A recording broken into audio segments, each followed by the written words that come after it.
Magandang araw, another day, another story na naman ang pagiging queen mother natin. Dahil nga malapit na ang birthday ni Ninyo, kaya pumunta kami dito sa SM para i-treat siya. Palagi nga siya nagsasabi na I want to ride a train, kaya pinagbigyan na namin. Pero bago pa kami makarating sa may train, napadaan kami dito sa may brownies.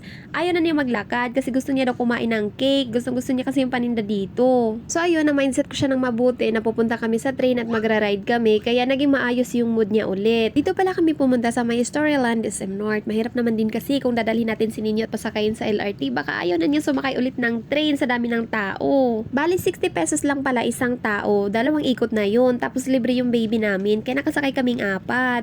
Hindi na sumama yung mama ni Josawa ko kasi gusto niya na mag-ikot-ikot at maglakad-lakad. Ayun na nga, nakasakay na kami dito sa may train at nakikita nyo naman din sa mukha ni Ninyo, parang sobrang saya niya talaga. Sa isip-isip niya, hindi naman ito yung train na nakikita ko sa cellphone. Parang mas mangha-mangha pa siya dito sa may dinosaur na nadaanan namin. Mas gusto niya pa atang pumasok doon sa may dinosaur world kaysa dito sa pinagagawa naming train na rides. Pero okay na din, masaya din siya pagkatapos dyan. Pagkababa nga namin, pinayagan kaming mag-take ng pictures at pinasakay si Nini doon sa may driver seat at pinag-drive pa siya. Bali, ito yung early birthday treat namin sa kanya kasi malapit na yung birthday niya sa October 7 at hindi naman kami maghahanda ng madami kasi magastos.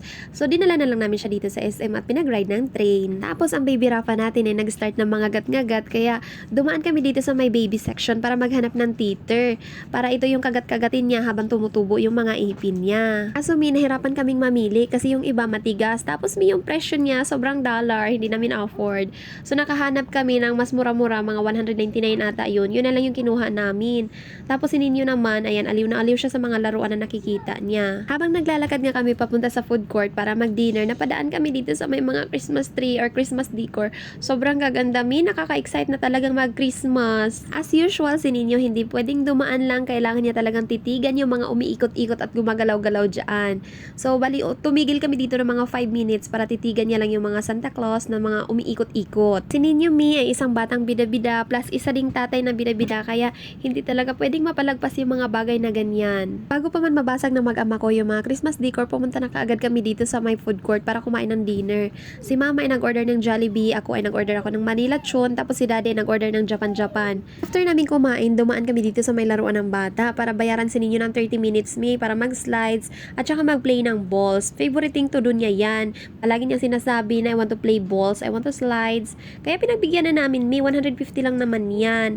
Tapos birthday niya pa, kaya tinreat na namin. Si Ninyo pala ay turning 3, so nasa learning stage na siya.